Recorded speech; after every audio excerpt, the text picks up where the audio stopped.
की मौत हो गई, सभी मजदूरों को बाहर निकाल लिया गया है।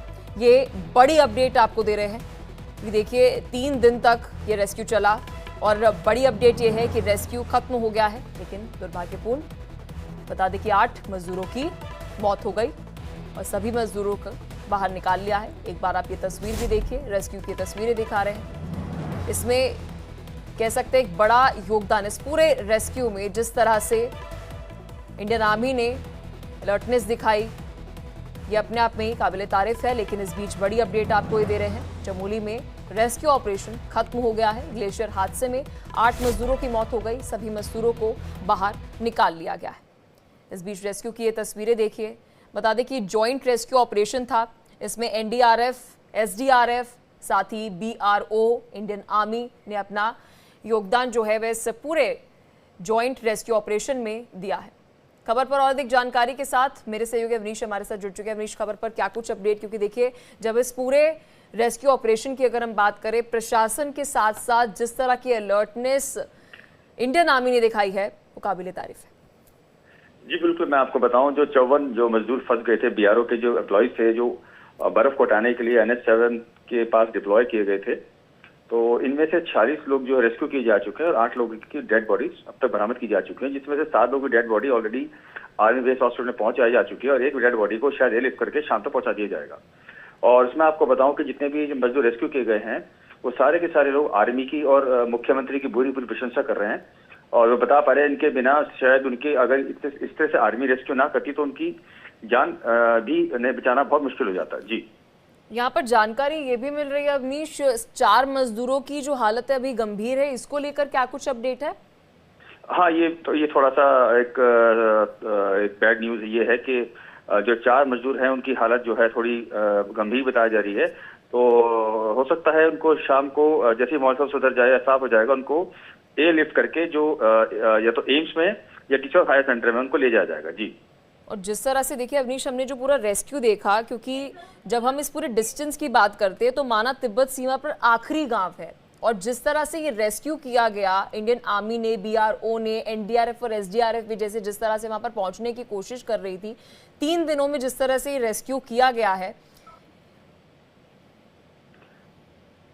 मैं आपको बताऊं इस पूरे रेस्क्यू ऑपरेशन को, चूंकि माना जो है सीमावर्ती गांव है उत्तराखंड का, उत्तराखंड और चाइना के बॉर्डर पे ये गांव पड़ता है माना, और बिल्कुल ठीक इसके पास ही बद्रीनाथ धाम है। तो यहाँ पे आर्मी की एक यूनिट वहाँ पे हमेशा डिप्लॉय रहती है। वहाँ पे एनडीआरएफ, एसडीआरएफ जो है, वो जो मंदिर है बद्रीनाथ मंदिर, उसकी सुरक्षा हेतु हमेशा डिप्लॉय रहते हैं। तो जिस तरह से रेस्क्यू ऑपरेशन उनके होते हुए अंजाम दिया गया, तो ही इन 46 मजदूरों का बचा पाना मुश्किल हुआ। अदरवाइज बाहर से चूंकि ये लैंडस्लाइड जोन है और इस समय लैंडस्लाइड चल रहा था, तो किसी भी हैवी व्हीकल वहाँ पे मूव नहीं कर पाया है। और जो भी वहाँ पे व्हीकल्स आए हैं उनको एयरफोर्स ने ही वहाँ पे एयरलिफ्ट करके भेजा है। तो एक बहुत बड़ी चुनौती थी जिसको इंडियन आर्मी ने पार किया है। और जिस तरह से इतने बर्फबारी में सेना के जवानों ने अपनी जान को जोखिम में डाल के 46 मजदूर रेस्क्यू किया, ये अपने आप में एक बहुत बड़ी बात है। यहाँ पर अगर डॉक्टर्स की तरफ से कोई हेल्थ बुलेटिन जारी किया गया है कि जिनकी मौत हुई है किस वजह से हुई है, सफोकेशन से हुई है या फिर हाइपोथर्मिया की वजह से हुई है, फ्रैक्चर की वजह से, कोई हेल्थ बुलेटिन जारी किया गया हो? अभी तो कोई हेल्थ बुलेटिन अगर कोई जारी किया तो हमारी नॉलेज में नहीं आया। जैसे कोई हेल्थ बुलेटिन अगर कोई जारी किया गया तो मैं स्वास्थ्य सचिव से बात करके उसको अभी मुहैया करा। जी अवनीश, बहुत शुक्रिया हर एक जानकारी साझा करने के लिए। आप खबर पर बने रहिएगा, आपसे अपडेट हम लेते रहेंगे। तो देखिए ये बड़ी अपडेट आपको दे रहे हैं, लेकिन इस बीच रेस्क्यू किए गए मजदूरों ने आप बीती बताई, चलिए आपको वह भी सुनाते हैं। ये सुबह 6:30 बजे, 6:45 के आसपास एवलॉन्च आया था सर। तो हमारे कंटेनर रोलिंग करके मेन रोड से दूसरे रोड में चले गए थे, तो यही हुआ था सर। 2.5-3 मीटर तो आराम से हुई सर, 2.5-3 मीटर बर्फ तो होगी। हमारे कंटेनर में हमारे इसमें 4 ही लोग थे, चारों सेब है। हम कंटेनर, जब हमारा कंटेनर रोलिंग हुआ तो हमारा कंटेनर फट गया, तो हम लोग बाहर छिटक गए बर्फ से। तो हम वहाँ से उठे, फिर आर्मी गेस्ट हाउस गए, फिर वहाँ रुके, फिर हमें आर्मी ने यहाँ रेस्क्यू कर, नहीं एवलॉन्च के जस्ट बाद आए थे वो, तो उन्होंने हमें निकाल के फिर हमें उन्होंने यहाँ भेज दिया था। हुआ तो सर हम सो रखे थे, पता नहीं चला, अचानक से आया सर, कंटेनर पलट गई, उसके बाद सीधे हम बर्फ में पड़े मिले सर। जी सर, आर्मी ने बचाया हमें, उसके बाद हम भाग गए थे वहाँ से आर्मी गेस्ट हाउस में। तो वहाँ से फिर रात वहीं काटी सर हमने, था वहाँ भी बिस्तर बुस्तर जो भी था। तो फिर सवेरे आर्मी आई वहाँ पे, तो आर्मी लेके आई सर हमें जोशीमठ। मेरे साथ जो 14 बंदे थे सर, उनमें से एक की डेथ हुई, वो हिमाचल का रहने वाला था महेंद्र, बाकी तो सर सारे सेफ थे। हम थे सर 57-60 के आसपास। पता ही नहीं चला सर कुछ। हम कंटेनर में थे अपने यहाँ ना, अचानक से कुछ एवलांच टाइप का आया और हमारे जो जितने भी कंटेनर थे सबको उड़ा के लेके गया। बर्फबारी हो रही थी, थोड़ा तूफान टाइप का आ गया था ना, उसके साथ बर्फ भी आई और थोड़ा सा एवलांच टाइप के आया। ऊपर से थोड़ा हाइट है वहाँ पे, और जैसे नीचे गिरा उसी के झटके से पूरे कंटेनर, हमारे 7-8 कंटेनर पूरे उड़ के चले गए थे।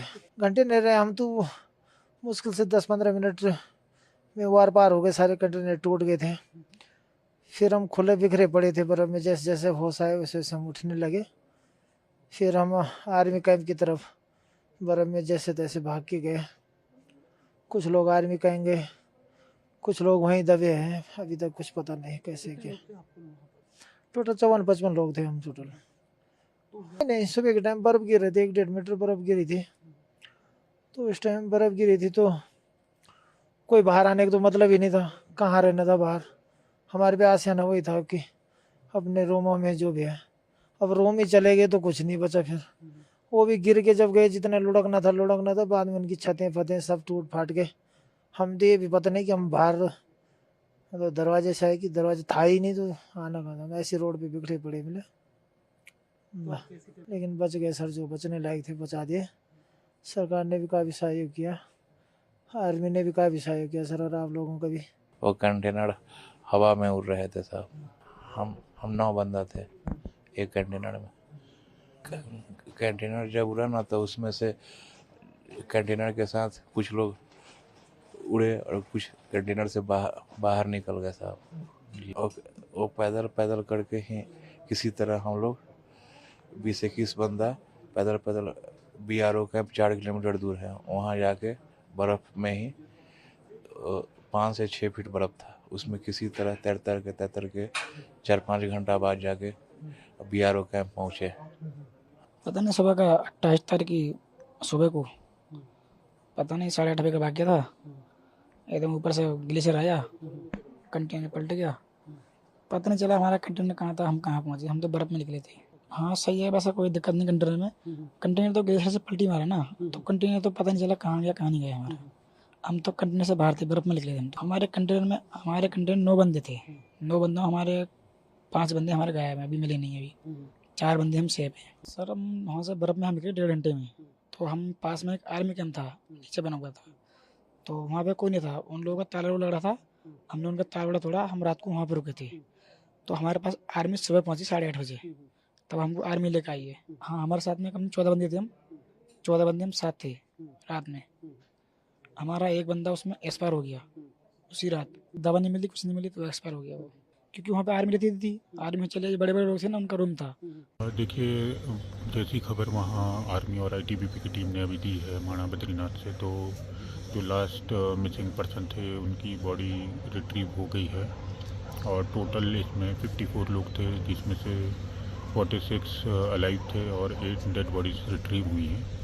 7 डेड बॉडीज़ हमारी जोशीमठ आर्मी हॉस्पिटल में आ चुकी थी और डिस्ट्रिक्ट हॉस्पिटल में उनका पोस्टमार्टम किया जा रहा है। और एक बॉडी अभी वहाँ मिली है जस्ट अभी, तो उनको भी लाने की कार्यवाही की जाएगी। तो अगर वेदर परमिट करेगा तो उनको एयरलिफ्ट किया जाएगा, और जो आगे की पंचायतनामा और पोस्टमार्टम की कार्यवाही है उसको भी प्रयास किया जाएगा कि समय से पूर्ण कर दिया जाए। और यहाँ रुक रहे छोटे से ब्रेक के लिए, लेकिन देश और दुनिया की खबरों से अपडेटेड रहने के लिए लॉग ऑन कीजिए www.theindiadaily